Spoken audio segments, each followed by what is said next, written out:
कैसे हैं आप सब। और आज हम शुरू करने जा रहे हैं हमारा इलेक्ट्रिक करंट का नेक्स्ट टॉपिक, जो कि क्या था, heating effect of electric current. Last time हमने क्या किया था आपको याद होगा, रेजिस्टिविटी, रेजिस्टेंस, इन सब पे क्वेश्चंस किए थे। और बच्चों एक चीज़ और, मैं जो भी क्वेश्चंस करा रहा हूँ ना, वहाँ पर मैंने लास्ट टाइम जो मैंने अपनी वीडियो देखी उस पर मैंने एग्जाम्पल जैसे लिखे नहीं हैं, लेकिन आप याद रखिएगा जितने भी जो भी क्वेश्चन मैं करा रहा हूँ वो इन टेक्स्ट क्वेश्चन हैं। आपके जो टॉपिक करा रहा हूँ उसी के इन टेक्स्ट क्वेश्चन हैं। और एक और चीज़, और एग्जाम्पल जो करा रहा हूँ वो आपके बुक के ही हैं, बाहर से कुछ नहीं करा रहा। तो आप एक चीज़ याद रखिएगा, जिन बच्चों को प्रॉब्लम हो कि सर आपने क्वेश्चन नहीं लिखा, तो वो आप वहाँ से देख लीजिएगा, कहाँ से, बुक से क्वेश्चन है वो, ठीक है। तो आज करने जा रहे हैं शुरू हम चैप्टर, कौन सा, और चैप्टर तो वही है इलेक्ट्रिक करंट। टॉपिक ना है, नया है हमारे पास। टॉपिक क्या है, heating effect of electric current, right. तो ये आ गया heating effect of electric current. तो आज ये नया टॉपिक है,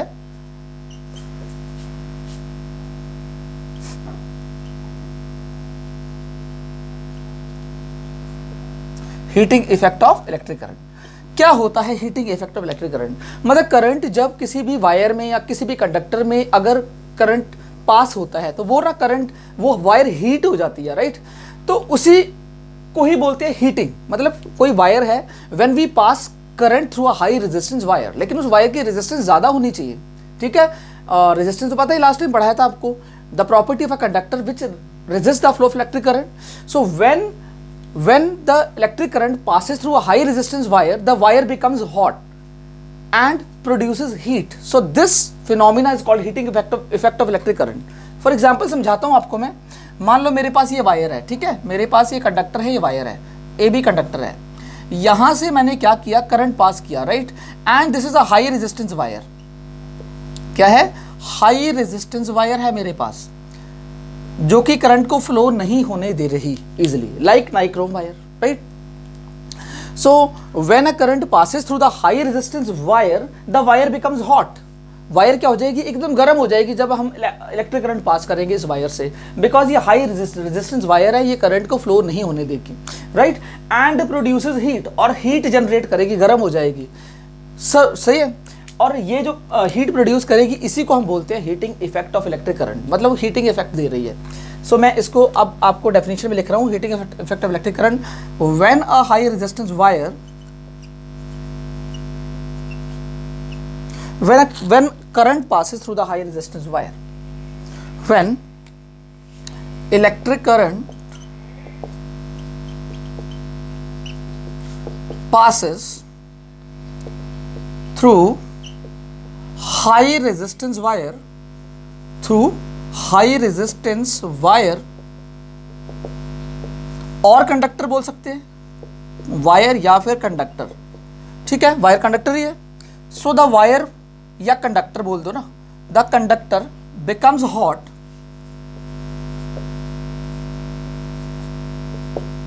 क्या होगा, when electric current passes through a high resistance wire, right, और conductor, the conductor produces heat. तो द कंडक्टर प्रोड्यूसेस हीट लिख सकते हैं, produces heat, and this effect is called, इसी इफेक्ट को बोला जाता है क्या, heating effect of electric current, heating effect of electric current. Is it clear, बात समझ में आ गई होगी। इसी इफेक्ट को बोला जाता है heating effect of electric current. और एक और चीज, ये जो heating effect of electric current है, it has many practical uses, इसका बहुत एप्लीकेशन है, बहुत यूजेस हैं। ऐसा नहीं है कि हर जगह वेस्टेज है ये, राइट। ये हीट प्रोड्यूस करने के बहुत फायदे हैं, वो भी हम पढ़ेंगे, अभी एप्लीकेशंस में पढ़ेंगे उसको। सबसे पहले let us assume this is a wire, समझिएगा इसको, this is a wire A, और ये across, these are the two ends of the wire, और conductor A B. Let the potential difference across the wire V, potential difference इसके across क्या है, V है, and the I current is flowing through the wire, wire के अंदर कितना current flow कर रहा है, I, and there is a charge Q, the charge Q is at point A। इस चार्ज Q को हमने वर्क डन करना है, मूव कराना है from point A two point B। So the work done in carry a unit positive charge from one point two another point, this is called a potential difference, हमने पढ़ा था। तो पहले मैं लिख रहा हूं इसके बारे में, let a conductor A B, ठीक है। I current flowing through the conductor, I current flow कर रहा है कंडक्टर के थ्रू, ठीक है। सो नाउ एक चीज यहां से पढ़नी है, कितना वर्क डन करना पड़ेगा इस चार्ज को यहां से यहां ले जाने के लिए। तो आपको याद होगा the work done in moving a charge, क्या पढ़ा था आपने एक फॉर्मूला पढ़ा था V equals to W by Q। तो वर्क डन कितना करना पड़ेगा, वर्क डन हो गया V इंटू क्यू। बात समझे, ये चीज बहुत इंपॉर्टेंट है। तो वर्क डन जो यहां पर चार्ज को मूव कराने के लिए करना पड़ रहा है वो है work done equals to V into Q, right. तो मैं लिख रहा हूं यहां पर ये द वर्क डन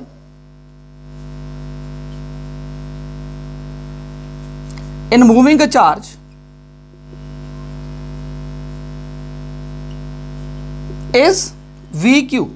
समझ गए, जो इस चार्ज को मूव कराने में हम जो वर्क डन कर रहे हैं वो है हमारा वी क्यू। अब देखिए सबसे पहली बात, let T be the time duration, मतलब टी टाइम लगा इसको चार्ज को यहां से यहां मूव करने के लिए। स्टूडेंट्स क्या टाइम लगा, टी टाइम लगा। अब मैं दोबारा फटाफट शॉर्टकट में बता रहा हूं, यहां पे एक चार्ज क्यू है, इस चार्ज क्यू को ए से पॉइंट बी तक मूव करना है ताकि इलेक्ट्रिक करंट उसके अंदर आ जाए, इस वायर के अंदर, राइट। तो क्या है, time potential difference across the two terminals है v, राइट। वर्क डन कितना किया हमने इस चार्ज को यहां से ले जाने के लिए, तो मैंने एक फॉर्मूला बताया था v equals to W by Q, तो वर्क डन आ गया v क्यू। अब एक चीज देखिए, टी टाइम लगा हमें इस चार्ज को यहां से मूव करने के लिए, टी टाइम तक हमने उसको मूव कराया। इतनी बात तो क्लियर हो गई होगी। अब देखिए पावर क्या होता है, पावर का टॉपिक, पावर एक्चुअल में आपने पढ़ा होगा वर्क डन अपॉन टाइम। भाई व्हाट इज पावर, बहुत इंपॉर्टेंट चीज है, ये पूछी जाएगी एग्जाम में। पावर क्या होता है, that is a work done upon time. Work done कितना किया, इलेक्ट्रिक वर्क डन कितना किया, वी क्यू। तो क्या मैं इसको लिख सकता हूं equals to V into Q upon T, any doubt. अब एक काम करते हैं, एक और नया फॉर्मूला जनरेट होने वाला है यहां से। क्या फॉर्मूला जनरेट होने वाला है आपको पता है, देखो मैं दो बॉक्स बना रहा हूं, ठीक है। पहले मैं यहां पर करूंगा, यहां स्पेस होगा, फिर इधर आ जाऊंगा, ठीक है। क्लियर कर लेना इस बात को। अब देखो P power is equal to V into Q by T को मैं अलग बॉक्स में लिख दूं। और आपको पता है Q बाई टी क्या होता है, याद करो पहले लेक्चर में करा था, electric current. The rate of flow of charge is known as current. कितने टाइम में कितना चार्ज फ्लो करा, that is called a current. तो मैं इसको रिप्लेस कर रहा हूं, P इज इक्वल टू, किससे रिप्लेस कर रहा हूं, V तो ऐसे ही रहेगा इनटू, या हाँ चलो लगा ही लो, V इंटू आई। ये बात समझे, पावर का फॉर्मूला आपने पढ़ा भी है, अभी पढ़ोगे, सॉरी पढ़ोगे। पावर का फॉर्मूला V आई यहां से जनरेट हो गया। अब सबसे पहली बात ये क्या आया, पावर। अब जो एनर्जी, इलेक्ट्रिकल एनर्जी का फॉर्मूला आपने पढ़ा होगा। इलेक्ट्रिक एनर्जी का फॉर्मूला क्या होता है पावर के रिस्पेक्ट में, इलेक्ट्रिकल एनर्जी का फॉर्मूला होता है पावर इनटू टाइम। भाई E इक्वल्स टू पीटी, कितनी इलेक्ट्रिकल एनर्जी वो कंज्यूम कर रहा है, दैट इज ये उसकी power into multiply by time से हम बता सकते हैं। ओके, अब देखो E इज इक्वल टू, अगर आप चेक करें तो पावर का फॉर्मूला है वी आई, तो मैं लगा दूं वी आई, और यहां पर T है तो वी आई टी। बात समझे, ये बात क्लियर हुई कि नहीं हुई। इलेक्ट्रिकल एनर्जी यहां पर पावर का हमारे पास वी आई फॉर्मूला है, वहां लगा दिया। तो इलेक्ट्रिकल एनर्जी जितनी वो कंज्यूम कर रहा है, हमारा जो कंपोनेंट है वो वी आई टी के इक्वल हो गई। But actually we are studying about the heating effect of electric current. This means that the electrical energy consuming by a high resistance wire which is called a nichrome wire. मैंने nichrome wire ले ली, high resistance wire ले ली, जितनी electrical energy वो consume कर रहा है वो किस फॉर्म में निकाल रहा है, डिसिपेटेड कर रहा है किस फॉर्म में, हीट की फॉर्म में। बिकॉज हीट, हमने हाई रेजिस्टेंस वायर लिया ना, तो जितनी एनर्जी वो कंज्यूम कर रहा है वो एक्चुअल में हमें किस फॉर्म में लौटा रहा है, हीट की फॉर्म में। तो ये जो एनर्जी है एक्चुअल में किसके इक्वल है, हीट के इक्वल है। बात समझे मेरी। दैट मीन्स मैं लिख रहा हूं यहां पर, दिस एनर्जी इज डिसिपेटेड मतलब निकाल रहा है, उस फॉर्म में चेंज कर रहा है, right. Dissipated in the form of heat, वो हीट की फॉर्म में अपनी एनर्जी को निकाल रहा है। इसका मतलब ये E जो है किसके इक्वल हो गया, हीट के इक्वल हो गया। और अभी दोनों किसके इक्वल हो गए, वी आई टी के। बात समझे या नहीं समझे? बात समझ में आई? आ गई। अब एक काम करते हैं, यहां से बहुत जबरदस्त फॉर्मूला निकाल रहा हूं मैं, which is called Joule's law of heating. Joule's ने सारी बातें बताई थी, ठीक है। अब एक काम करते हैं, बहुत इंटरेस्टिंग बात है यहां पर। H is equal to V, देखो V को चेंज कर दूं, V को चेंज कर दूं, V is to Ohm's law ने क्या कहा था, V इज टू IR। भाई ओम्स ने कहा था V is equal to IR। करो जरा चेंज, यहां V की जगह लगाओ I और R, और यहां पर क्या है, I एक पहले से है, ये बड़ा I बना देते हैं ना, I एक पहले से है, T एक ये है। बात समझ गए? अब यहां पर आपको फॉर्मूला मिलने वाला है जो कि बहुत बहुत इंपॉर्टेंट है, I square into R into T। This formula is known as this one Joule's law of heating. बच्चों बहुत क्वेश्चन ये एग्जाम में आता है, जूल्स लॉ ऑफ हीटिंग। तो पूछा जाता है कि जूल्स लॉ ऑफ हीटिंग क्या है, ठीक है। अब मैं उसके बारे में लिखवाऊंगा भी, और जूल्स लॉ ऑफ हीटिंग को एक्सप्लेन करो, उसकी डेरिवेशन करो। तो डेराइव करने का एक बार फटाफट क्लोज लुक देता हूं। इसमें क्या होता है, हमारे पास एक कंडक्टर है, कंडक्टर में क्यू चार्ज फ्लो कर रहा है, आई करंट उससे फ्लो करेगा अगर चार्ज मूव करेगा, टी टाइम तक मूव किया किसने, चार्ज ने।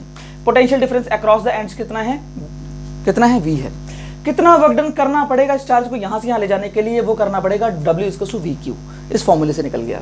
पावर होता है work done per time, work done को चेंज किया वी क्यू से, Q बाई टी होता है इलेक्ट्रिक करंट, P का फॉर्मूला आ गया VI। अब क्या होता है, एनर्जी का फॉर्मूला होता है पावर, कितनी एनर्जी वो कंज्यूम कर रहा है, P इंटू टी, पावर की जगह VI लगाया, VIT हो गया। अब क्या किया हमने, ये एनर्जी जितनी वो यूज कर रहा है वो हीट की फॉर्म में रिलीज भी तो कर रहा है। जैसे इलेक्ट्रिक हीटर, जैसे आप लगाते हो वायर तो वो क्या करता है, एकदम हीट प्रोड्यूस करनी शुरू कर देता है, समझ गए।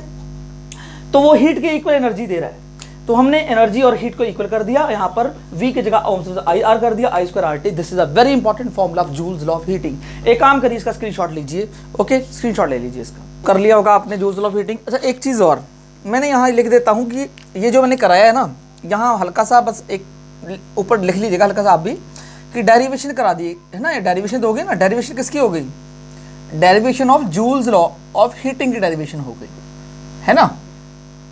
हाँ, टॉपिक का मतलब ऊपर एक मेन वो हेडिंग कर लो कि heating effect of electric current के बारे में जूल्स ने बताया था। स्क्रीनशॉट ले लो इसका भी, और या लिख लो ऐसे, ठीक है, मिटाता हूँ मैं इसको। अब क्या है कि ऐसे जैसे पूछ लेते हैं 1-2 नंबर में, 2 मार्क्स में, what is joules law of heating, है ना। अब रट्टा मारने की जरूरत नहीं है कि जूल्स लॉ ऑफ हीटिंग क्या है, ठीक है। केवल आपको क्या करना है, फॉर्मूला दिमाग में रखना है, जो फॉर्मूला मैंने अभी बनाया वो फॉर्मूला ऊपर लिख देता हूँ, उसके बारे में जो जूल्स लॉ ऑफ हीटिंग क्या लिखना है आपने, एग्जाम में आ जाए, 2 मिनट का काम है। हमने अभी जूल्स लॉ ऑफ हीटिंग किया भाई, H इज इक्वल टू, है ना, मैं लिख ही दूं क्या जूल्स लॉ ऑफ हीटिंग, एक बार कंफ्यूज ना हो जाए। जूल्स लॉ ऑफ हीटिंग अभी हमने डिराइव किया, डिराइव करने से हमें ये चीज समझ में आई कि joules law of heating states that, मैं फॉर्मूला लिख रहा हूं उसका, यहां लिख देता हूं, यहां लिख देता हूं, H is equal to I square RT। अभी तो निकाला ना 2 मिनट पहले। ये Joule's law of heating states that what it states that the heat produced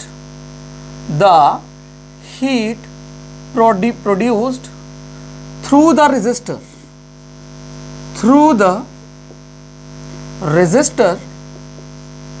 resistor is, पहला is क्या, directly proportional to the square of the electric current passing through the wire. That is, heat is directly proportional to the,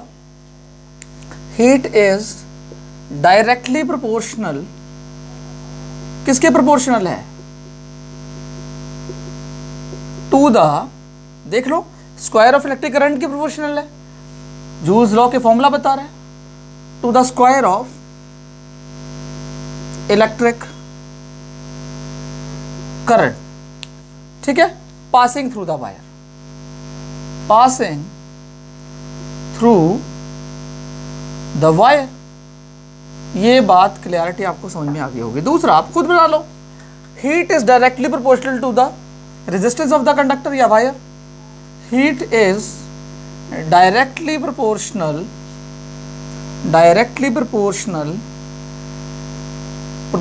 to the, किसके, resistance of the conductor, to the resistance of wire, या फिर conductor बोल दो, जैसा अच्छा लगे। तीसरा point खत्म खत्म। अभी heat is directly proportional to the time, heat is directly proportional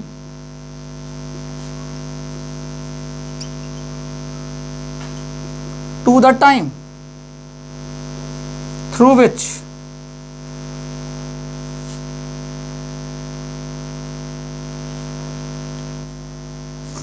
the heat is directly proportional to the time, time लिख दो ना, टाइम टेकन, जितना टाइम लिया उतनी ज़्यादा हीट प्रोड्यूस होगी। ये हमारा हुआ heating effect of electric current का जूल्स लॉ तक का बिल्कुल कंप्लीट टॉपिक। ठीक है, अभी मैं आपको कराने वाला हूँ आगे, इसके आगे करेंगे, अभी न्यूमेरिकल्स करते हैं। ठीक है, इसी के बेस पे। और एक और चीज़ मैंने बताया, मैंने लास्ट वाले में एग्जाम्पल्स के नाम नहीं लिखे, क्वेश्चंस का वो नहीं लिखा, सारे वो क्वेश्चन जितने भी होंगे मेरे वो सारे एनसीईआरटी के क्वेश्चन हैं। समझ गए मेरी बात? तो एक काम करते हैं, अब करते हैं क्वेश्चन का स्टार्ट। ठीक है, तो क्वेश्चन नंबर लेते हैं फर्स्ट। अब एग्जाम्पल है ये 12.10, एग्जाम्पल है 12.10। एक काम करो, इसका एक स्क्रीनशॉट ले लो, फिर मैं एग्जाम्पल कराता हूँ पूरे उस पर, फिर आपको क्लियर हो जाएगा ना, दोनों एग्जाम्पल आ जाएंगे। ओके, उसके बाद आगे ये दो क्वेश्चंस हैं। ठीक है, वो मैंने पार्ट रिमूव कर दिया है, और उसके बाद ये दो क्वेश्चंस हैं, ये लगाते हैं किसके ऊपर है, heating effect of electric current पे, फिर एप्लीकेशंस करते हैं उसकी। ठीक है, क्वेश्चन क्या है, an electric iron consumes energy at the rate of 840 watt when heating is eight the maximum rate and 360 watt when the heating is at the minimum rate, right? It is a minimum, मेरे से गलती हो गई थोड़ी, so it is minimum, change कर लीजिएगा, minimum rate, right? So the voltage is 220 volt, दोनों की वोल्टेज 220 वोल्ट है। जब मैक्सिमम रेट है तब 840 वॉट है, समझ गए?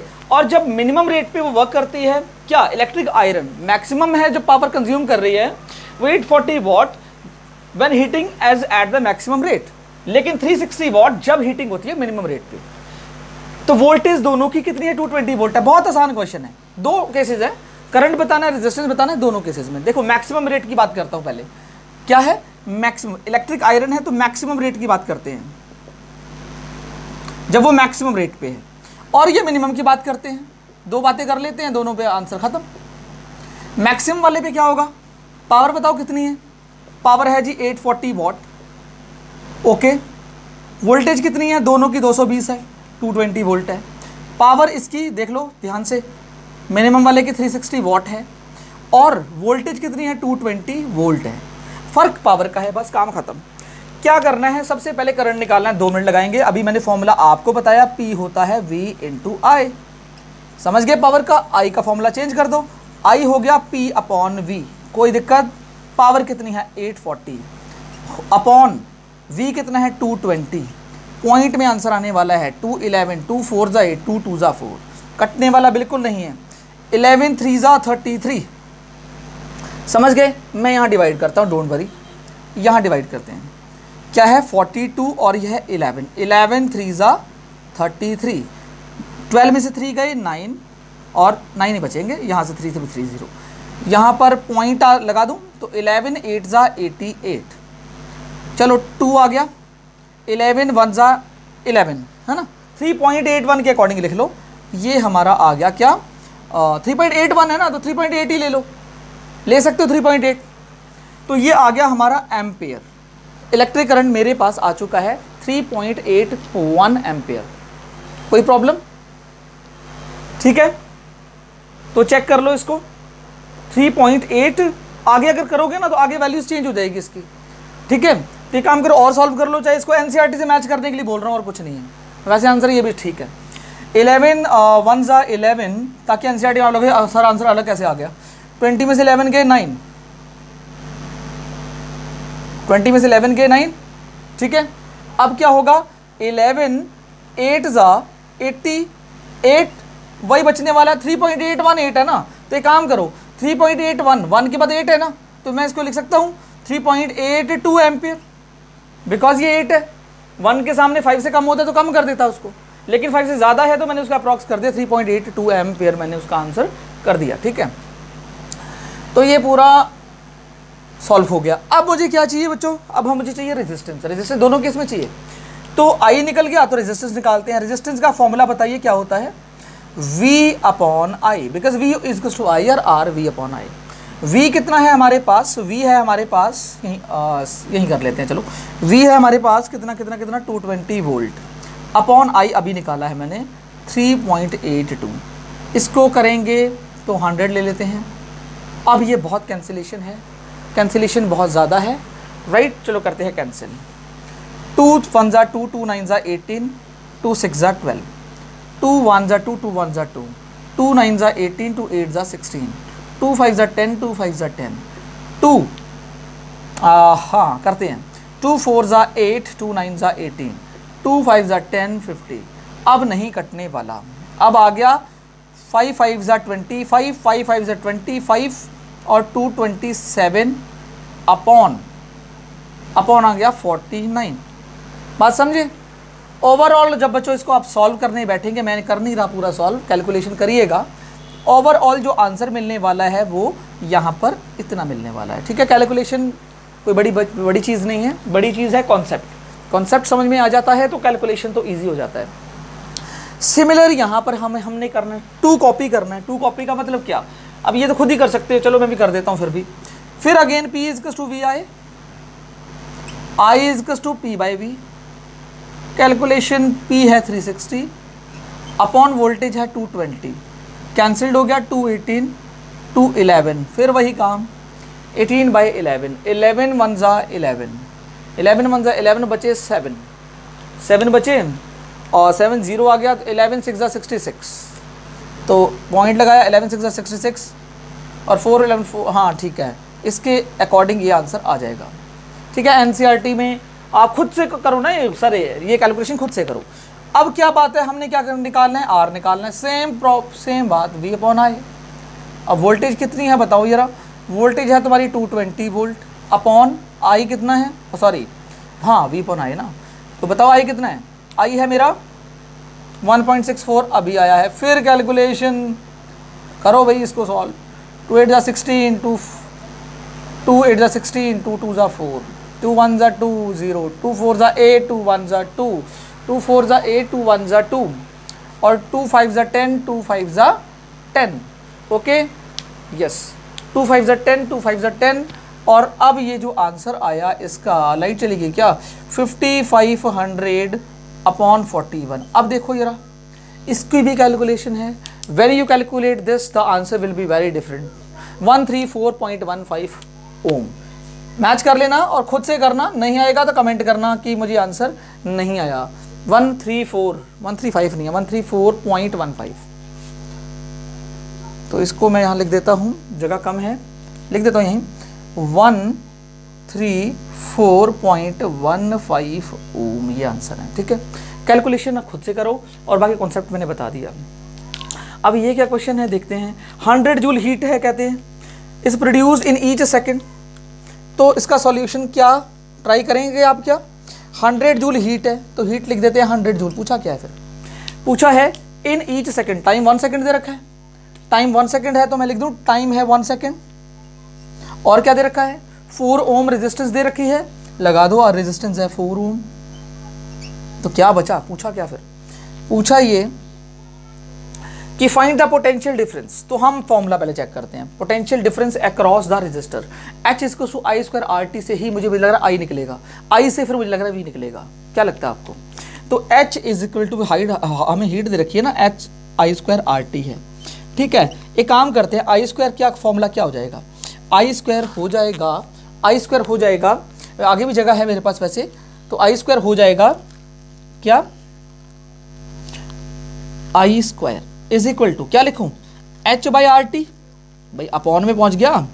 अब I का क्या हटा दो, यहां कर रहा हूं ये सारा काम, इस ये वाला पॉइंट यहां आ रहा है, I इज इक्वल टू क्या आ जाएगा, अंडर रूट, स्क्वायर हटता है रूट आता है, H by R into T. करो यारा सॉल्व, इसको करो सॉल्व, लगाओ वैल्यूज। H कितना है, H है 100, 100 अपॉन आर कितना है, आर है 4 और टाइम कितना है 1 सेकेंड है, 4 5 25 फोर्जा होता है, तो 25 5 का पेयर बन के बाहर आ गया, 5 एम्पियर करंट आ चुका है। अब हमें चाहिए क्या, हमें चाहिए पोटेंशियल डिफरेंस। क्या चाहिए, पोटेंशियल डिफरेंस।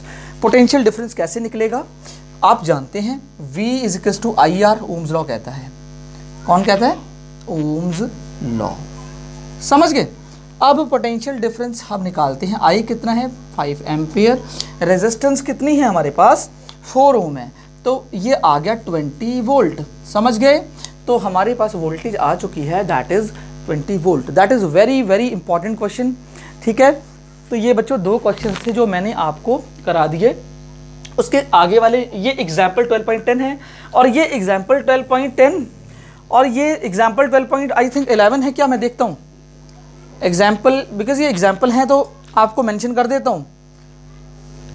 हाँ, इट इज एग्जाम्पल 12.11, समझ गए। एग्जाम्पल 12.10 है तो ये एग्जाम्पल 12.11 है, ये एग्जाम्पल है 12.11।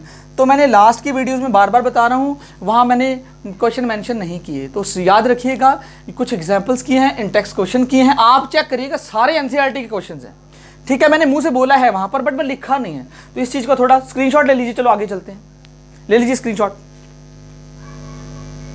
ओके, एप्लीकेशंस अब करने जा रहे हैं। 2 क्वेश्चन अभी हमने किए, अब हम करेंगे उसके एप्लीकेशंस, ठीक है।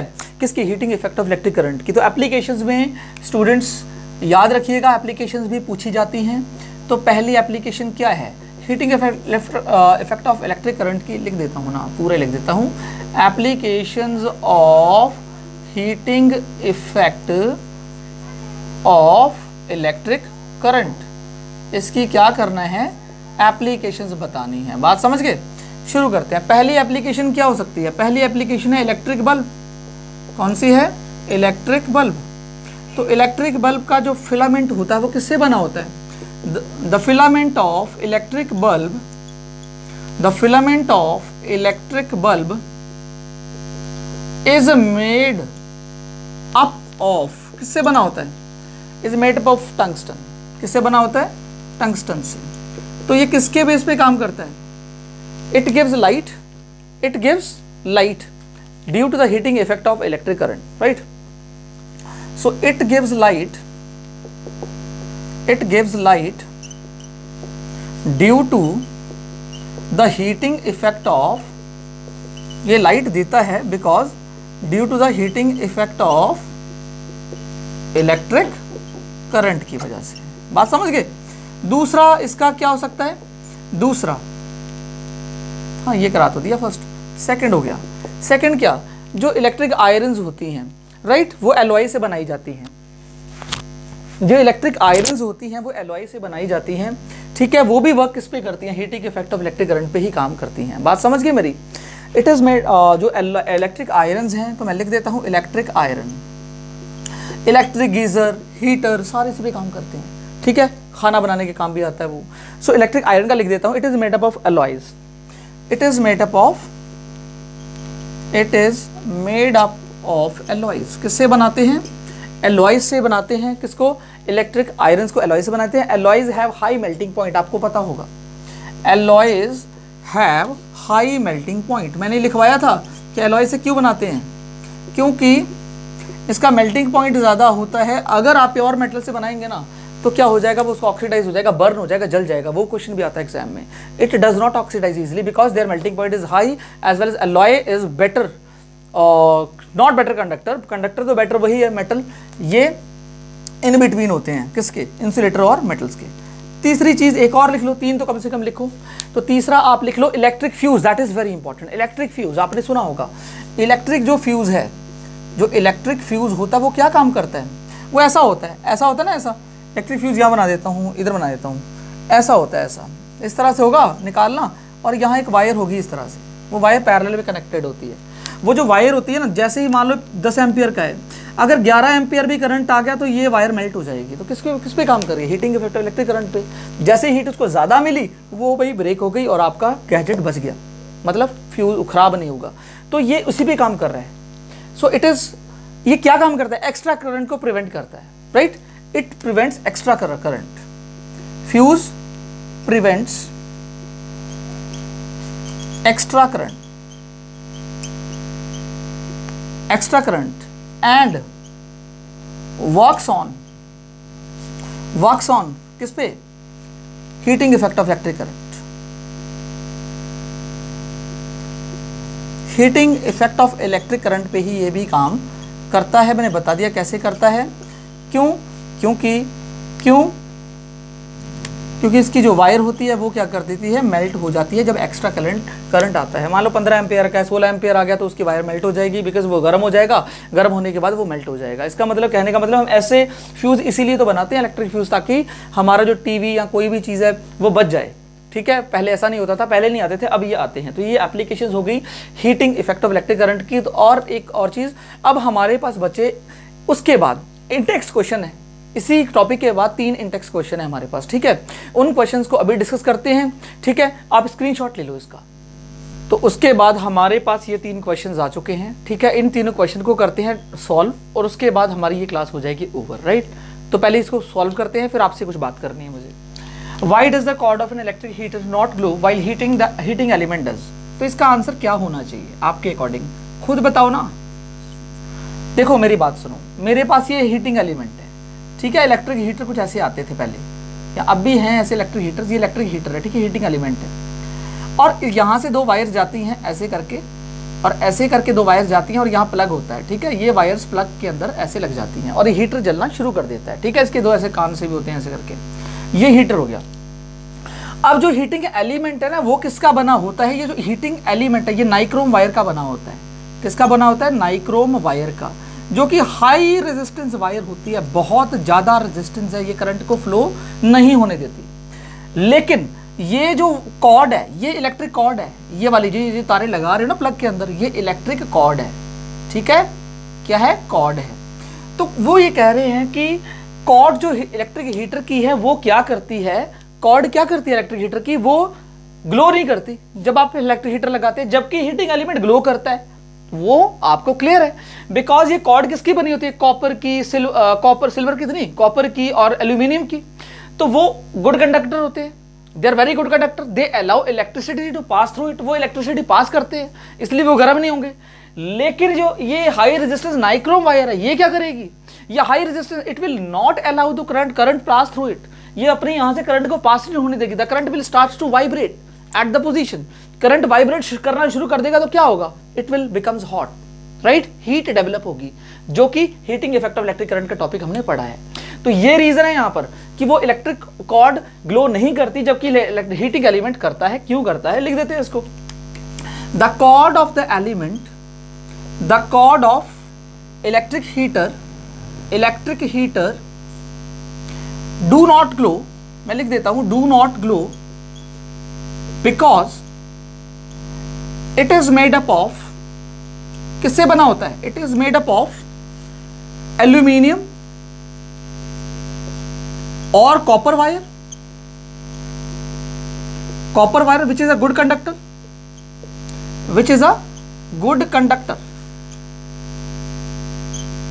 And allows electric current, electric दिख रहा है, current to pass, but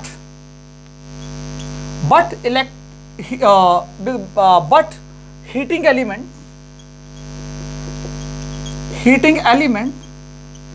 is made up of, किससे बना होता है ये? High resistance nichrome wire, high resistance nichrome wire, nichrome की वायर से बना होता है ये, right, which resist electric current and generate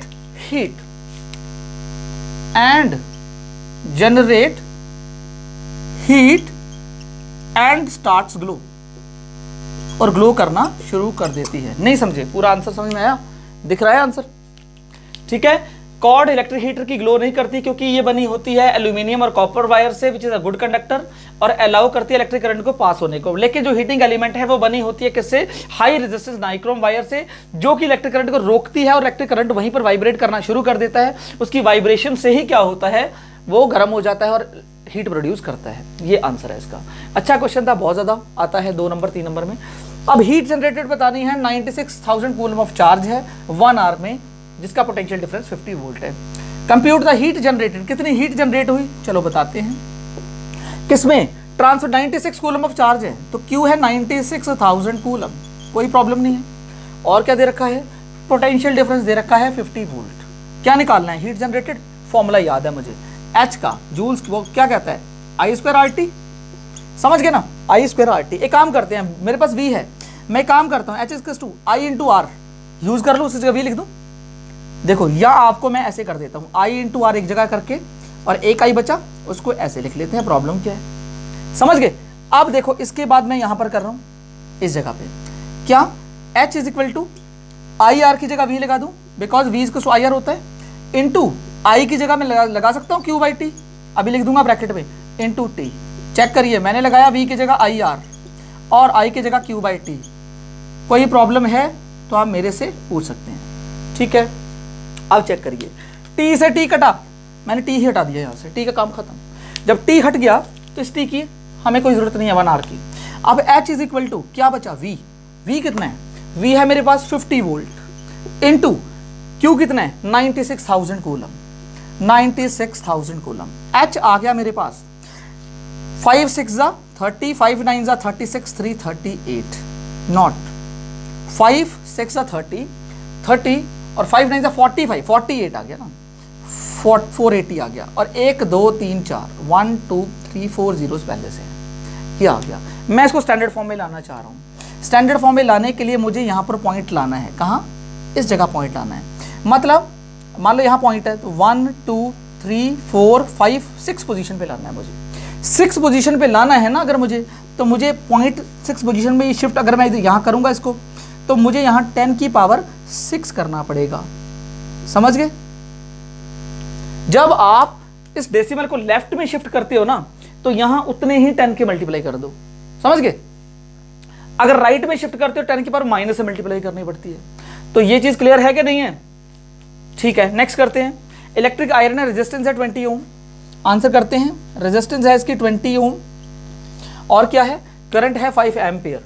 तो मैं लिख देता हूं, आई है मेरे पास 5 एम्पियर। फिर क्या पूछा है? हीट पूछा है 30 सेकंड्स में, टाइम है 30 सेकंड्स पूछा है मेरे से हीट। ओके, H का फॉर्मूला याद होगा, आई स्क्वायर आर टी।